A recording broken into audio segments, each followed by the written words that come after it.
Brigade গিয়েছিলেন নাকি শুনলাম? ব্রিগেড গিয়েছিলাম, নতুনত্ব কিছু দেখলাম। কি নতুনত্ব কিছু দেখলেন? কলকাতায় এর আগেও তো গিয়েছিলাম, হ্যাঁ, কিন্তু লাল পতাকা চোখে পড়ছিল না।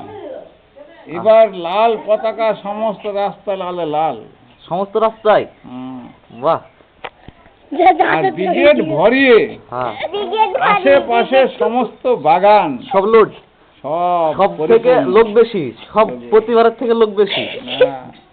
যতবার ব্রিগেড হয় ততবারই দেখা যায় যে প্রত্যেকবারের থেকে আপনাদের দর্শক বেশি। এটা কোনো নতুন কারণ না, কিন্তু ভোটের বেলায় গিয়ে কি ব্যাপার যে আপনাদের ভোটটা তো ওটার কত লক্ষ মানুষ ওখানে জমে, আর কোটি কোটি ভোট হয়, লক্ষ লক্ষ মানুষ ওখানে জমে, কোটি কোটি ভোট হয়।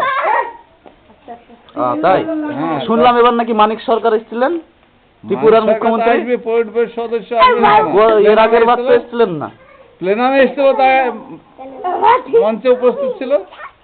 তাই হ্যাঁ, শুনলাম। এবার তো আমি যেতে পারিনি, আমাদের অনেক সাংবাদিকরা গিয়েছিলেন। আপনাদের পরে তো আবার ডোমকলে চ্যালেঞ্জ করে তো মুখ্যমন্ত্রী মমতা ব্যানার্জি সভা করলো প্রচুর লোকজন নিয়ে গিয়ে। হ্যাঁ, সে শুনেছি সব। হ্যাঁ, মহকুমা সমাবেশ করেছে।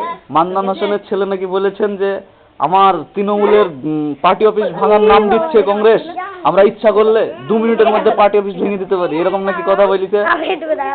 আমি শুনে ওখানে ছিলাম না। ঠিক আছে,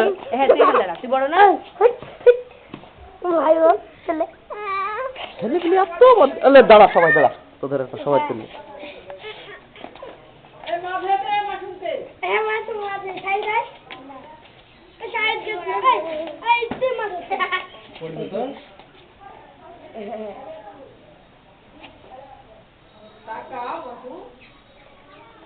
যা তা কিছু হচ্ছে উঠে পড়েছে। ক্যামেরা সুন্দর হয়েছে যে।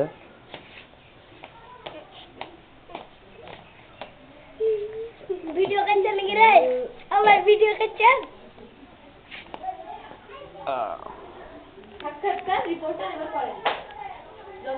আমার ভোট কবে ডাকবে?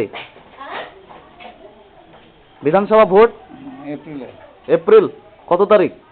এখনো দিন ঘোষণা হয়নি। দিন ঘোষণা হয়নি, তাহলে বিধানসভা ওই কারণে ব্রিগেড আপনাদের এগিয়ে আসলো নাকি? ব্রিগেড তো ওটা তো প্লেনাম উপলক্ষে ব্রিগেড। সে তো ঠিক আছে, কিন্তু ফেব্রুয়ারিতে জানুয়ারির লাস্টে তো ব্রিগেড হয়, ডিসেম্বরে তো ব্রিগেড হয় না। প্লেনাম করতে হলো। ঠিক আছে।